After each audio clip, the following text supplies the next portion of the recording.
हिंदू समाज की नाबालिग बालिकाओं को डरा धमकाकर शोषण करने के मामले को लेकर भारी आक्रोश देखने को मिल रहा है। हिंदू संगठनों ने विजयनगर थाना परिसर में प्रदर्शन कर विश्व हिंदू परिषद ने नाबालिग बालिकाओं का शोषण करने के मामले को अंतर्राष्ट्रीय साजिश का हिस्सा बताया है और इसको लेकर शीघ्र खुलासा करने की मांग की है। विजयनगर थाना अधिकारी करण सिंह ने बताया कि इस प्रकरण को लेकर 3 मामले दर्ज करके कार्रवाई करते हुए 7 व्यक्तियों को डिटेन किया गया है। आगे कार्रवाई जारी है। के बाद जैसा डिप्टी साहब ने बताया कि कोर्ट की कार्रवाई करके जो भी दोषी है उनके खिलाफ सख्त कार्रवाई की जाएगी और इस संबंध में विजयनगर के सारे संगठन साथ हैं। सबने मिलकर ये विरोध दर्ज कराया है। मानवता को शर्मसार करने वाली है। इस घटना के बारे में जितना मुझे सुनने को समझने को मिला, यह अंतर्राष्ट्रीय साजिश का हिस्सा है। प्रकरण पॉक्सो एक्ट में दर्ज हुए हैं जिसमें पीड़िताओं के साथ मोबाइल देके जबरदस्ती गैर शोषण का आरोप लगाया, जिसकी जांच चल रही है। अशोक भाटी संवाददाता फोन लाइन पे इस वक्त हमारे साथ है। अशोक, हिंदू समाज की नाबालिग बालिकाओं का शोषण करने का ये क्या मामला है पूरा? जी बिल्कुल, विजयनगर थाना क्षेत्र का ये मामला है जहां पर पीड़ित परिवारों ने आरोप लगाया कि जो समुदाय विशेष के लोग हैं वो बच्चियों को बहला फुसलाकर उनको मोबाइल देते थे और उनकी अश्लील फोटो वीडियो भी जो है उनके पास रखी थी। इस मामले को लेकर लगातार धमकियां देकर नई नई लड़कियों से बातचीत करने की यहाँ पर जो है आरोप लगाया गया है। इस मामले में 3 नाबालिग जो पीड़िता है उनके परिवारों की ओर से ये मुकदमा दर्ज कराया है। पूरा ब्लैकमेल कांड में करीब 1 दर्जन से अधिक जो लोग हैं वो जुड़ने की यहाँ पर जो है घटनाएं सामने आई है। तो इस मामले में फिलहाल पुलिस ने 5 आरोपियों को गिरफ्तार कर लिया है। साथ ही 2 नाबालिग है उन्हें निरुद्ध किया गया है।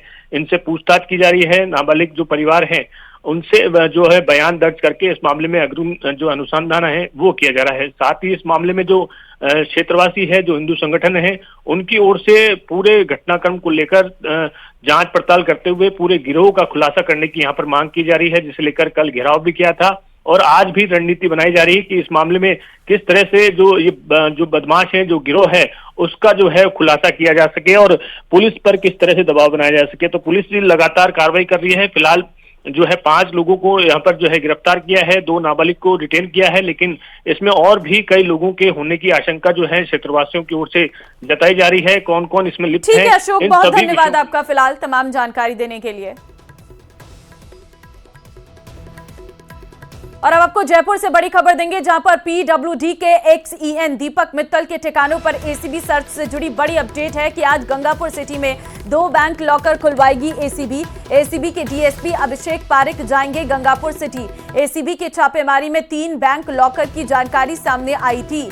इनमें एक बैंक लॉकर को कल जयपुर में एसीबी ने खुलवाया था, जिसमें करीब 1.5 किलो सोने और 5 किलो चांदी के आभूषण मिले थे। अब तक एसीबी सर्च में 17 भूखंड के दस्तावेज, 50 लाख रुपए नगद, 18 बैंक खातों में 40 लाख रुपए रकम, 3 बैंक लॉकर मिले हैं। म्यूचुअल फंड में 50 लाख का निवेश, बच्चों की फीस में 70 लाख रुपए खर्च होने के साथ ही करीब 6 किलो चांदी और 1 किलो सोने के आभूषण मिलने की जानकारी भी सामने आई है।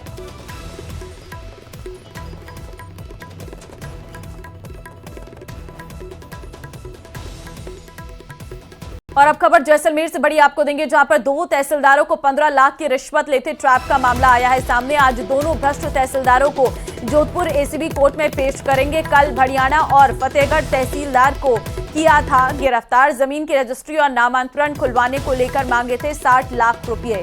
कई लोगों तक पहुंचनी थी रिश्वत की राशि। दोनों तहसीलदारों के फोन उगलेंगे राज। एसीबी के एएसपी पुष्पेंद्र सिंह राठौर के नेतृत्व में कड़ी सुरक्षा में पेश किया जाएगा।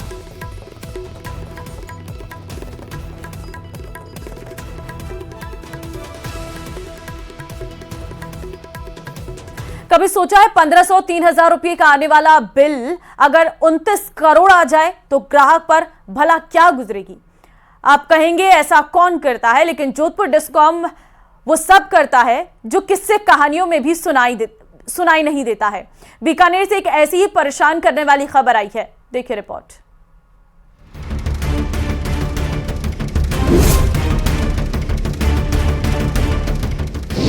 एक माह का बिजली का बिल पहुंचा 29 करोड़ के पार।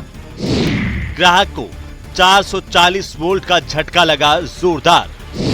कहां हैं जोधपुर डिस्कॉम के जिम्मेदार?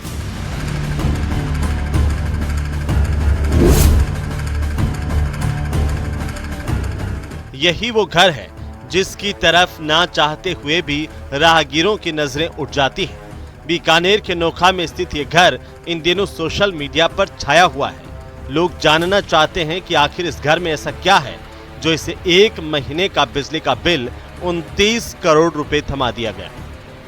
बीकानेर के नोखा उपखंड में एक जोधपुर डिस्कॉम का एक हैरान करने वाला नज़ारा सामने आया है, जहां एक उपभोक्ता को करीब 29 करोड़ से अधिक का बिजली का बिल उपभोक्ता को भेज दिया है। आमतौर पर एक सामान्य घर का बिजली का बिल 2,500 से 3,000 रुपए तक आता है, लेकिन अगर किसी उपभोक्ता के घर की बिजली का बिल करोड़ों रुपए का आ जाए तो उसके होश फाख्ता होना लाजमी है। हैरानी की बात तो यह है कि ग्राहक के घर पर 6 किलोवाट का सोलर प्लांट लगा है, जिससे हर महीने करीब 1500 से 3,000 रुपए का बिल आता है। न्यूज 18 राजस्थान ने जब प्रदेश के ऊर्जा मंत्री हीरालाल नागर तक समस्या पहुंचाई तो सुनिए उन्होंने क्या कहा। कि जो भी सोशल मीडिया के माध्यम से आया है, मैंने ये जानकारी अधिकारियों के भेजी है और उस पर किस तरह से आया है, कहाँ किस लेवल पर उसमें कमी रह गई, कि कौन दोषी है, उसके बारे में जांच करेंगे। प्रदेश में इस तरह का ये कोई पहला मामला नहीं है। इससे पहले भी कई बार डिस्कॉम आम उपभोक्ताओं को लाखों करोड़ों रुपए का बिल भेज चुका है। बाद में विभाग ने टेक्निकल एरर बताकर अपना पिंड छुड़ाया है। हैरानी की बात यह है कि जोधपुर डिस्कॉम की तरफ से जो ये बिल जारी किया गया है, तो इसमें किस स्तर पर ये कमी रही है कि करोड़ों रुपए का बिल एक उपभोक्ता को के घर में पहुंचा दिया गया है, इसकी भी जांच होनी चाहिए। बीकानेर से न्यूज 18 के लिए विक्रम जागरवाल। और अब जयपुर से आपको बड़ी खबर देंगे, जहां बजट से पहले बीजेपी विधायक दल की बैठक आज शाम 7 बजे होगी। बीजेपी विधायक दल की ये बैठक मुख्यमंत्री भजनलाल शर्मा की मौजूदगी में ये बैठक होगी।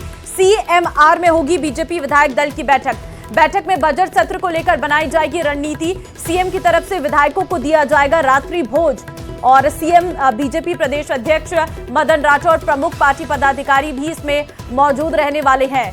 तो विधायक दल की ये बैठक है जो अपने आप में कई मायनों में खास है, क्योंकि कल आने वाला है प्रदेश का बजट और ऐसे में कल प्रदेश सरकार का अपना बजट जब आ रहा है तो उससे पहले विधायकों की ये बैठक बुलाई गई है, ताकि इस बैठक में जो है विस्तार से जानकारी विधायकों के साथ साझा की जा सके कि किस तरीके से बजट के बाद जब विपक्ष सवाल उठाएगा तो उनका जवाब कैसे देना है। बजट ब्रीफिंग ये जो है रखी गई है।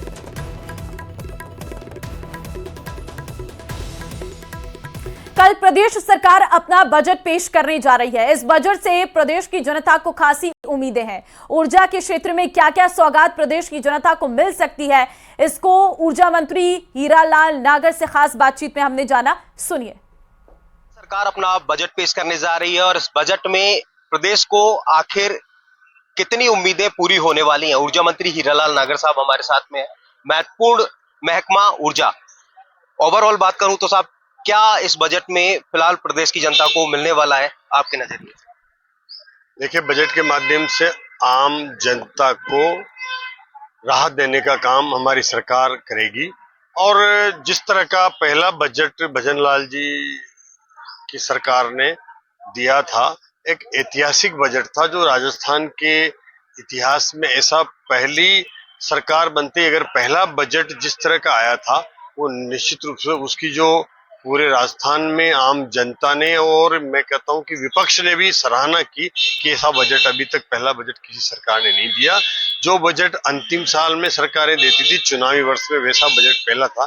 इस बार भी बजट ऐतिहासिक होगा, पिछले पहले बजट से भी ज्यादा, और उसमें प्रावधान होंगे, जनहित के कामों को प्राथमिकता मिलेगी और विद्युत के क्षेत्र में भी जितने भी हमारे GSS है, जहां हमें आवश्यकता है कि कैसे हम दिन में बिजली किसानों को 2 टर्म में बिजली दे सकें, 2 दिन के 2 अगर यूनिट बिजली देते हैं तो उसके लिए प्रयास के लिए जितने भी GSS हैं उनकी भी घोषणा मुख्यमंत्री जी करने वाले हैं। प्रसारण तंत्र को कैसे विकसित किया जा सकता है उसके बारे में भी कुछ घोषणाएं हो सकती है। तो निश्चित रूप से बिजली के तंत्र को सुदृढ़ीकरण करने के लिए बहुत कुछ आने वाले बजट में होने वाला है। यानी ये कह सकते हैं कि आपके महकमे से बड़ी उम्मीदें प्रदेश की जनता करे और बहुत कुछ प्रदेश की जनता को ऊर्जा के सेक्टर में मिलने वाला है। देखिए, मुख्यमंत्री जी की घोषणा है कि हमें 2 साल में किसान को दिन में बिजली देने हैं, तो उसके लिए जो भी आवश्यक संसाधनों को हमें बढ़ाना है उसका निश्चित रूप से बजट में देखने को मिलेगा।